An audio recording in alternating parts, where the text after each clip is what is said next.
Je fais un petit test pour cette capsule-ci, il n'y aura pas de montage. J'essaie de trouver une façon de vous apporter des capsules sur le cinéma le plus régulièrement possible et le montage prend quand même un certain temps, donc n'hésitez pas à m'écrire dans les commentaires si c'est une formule que vous appréciez ou vous préférez mes autres capsules qui sont beaucoup plus rapides.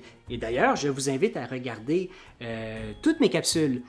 Donc, on a appris récemment que Daniel Craig serait fait offrir 150 millions de dollars pour interpréter 2 autres fois le personnage de James Bond. Pourquoi autant d'argent?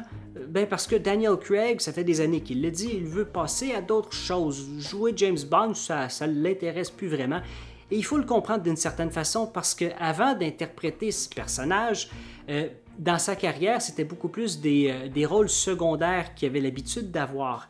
James Bond, c'est une énorme préparation, oui, pour le rôle, mais aussi physiquement parce que plusieurs mois avant les tournages, il doit commencer à s'entraîner à tous les jours ou presque à tous les jours. Et il doit continuer cet entraînement-là pendant le tournage aussi. Donc, tout ça mis ensemble pendant presque 10 ans, c'est normal qu'il ait le goût peut-être de passer à d'autres choses. Mais les studios, ils ne veulent pas que Daniel Craig passe à d'autres choses parce que c'est un des James Bond les plus populaires après Sean Connery. Et c'est quand même assez drôle parce qu'au début des années 2000, quand justement on a appris que Daniel Craig allait interpréter James Bond, il y a beaucoup de gens qui n'étaient pas d'accord avec ça. Un James Bond blond aux yeux bleus, ça marche pas. Non, ça fonctionne pas.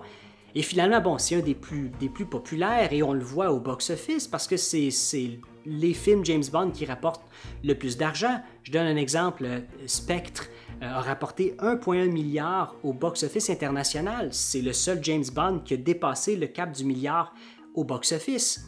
Mais aussi, une des raisons pourquoi les studios veulent absolument garder Daniel Craig le plus longtemps possible, c'est que oui, le personnage de James Bond va se poursuivre après Daniel Craig, mais par contre, il n'y a aucune garantie que le prochain acteur qui va l'interpréter va être capable de rapporter autant d'argent au box-office ou va être aussi populaire que Daniel Craig.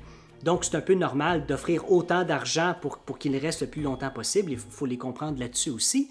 Mais je suis curieux de savoir, est-ce que vous accepteriez de jouer dans 2 fois de suite le rôle de James Bond pour la modique somme de 150 millions de dollars?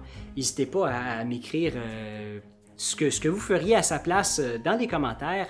Et évidemment, abonnez-vous à ma chaîne, allez regarder mes autres capsules et aussi, tant qu'à faire, imprimer mon visage sur des t-shirts et surtout porter ces t-shirts-là.